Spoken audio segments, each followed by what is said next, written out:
প্রধান সাহেবের তো বাড়ি পেলাম না, বাড়ির থেকে তো বললো মাঠে আছে, তা মাঠেই যাই। ওই তো প্রধান সাহেব, যাই ওখানে যাই। প্রধান সাহেব, আপনার কাছে তো একটা দরকারে আসলাম। আরে বাড়িতে সমস্যা হচ্ছে বলে আমি একটু মাঠের দিকে আসলাম, একটু কাজ করছি ফোনে, বিশেষ একটা কাজ। তাও আবার কি দরকার বল।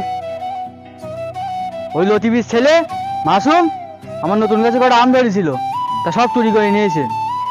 ওই লতিফ ভাই বলতে গেছি, ওর ছেলে শাসন করা বাদ দে, আমার ঘাট ধরে টাকা দিয়েছে। এর বিচারটা তোমার কাছে দিলাম, তুমি বিচারটা করো। সেই কাজ পাসনি? ওই কটা আম চুরি করার জন্য ওদের বাড়ি নালিশ করতে গিয়েছিস? যা হাট, এখান থেকে চলে যা। কাজ নেই এখানে, বিচার দিতে গিয়েছে। আরে বাবু, একটা কথা বলবো আপনাকে। তুই আবার কি বলবি বল। Islamic Peak বলছি একটা subscribe গরিব now. মানুষ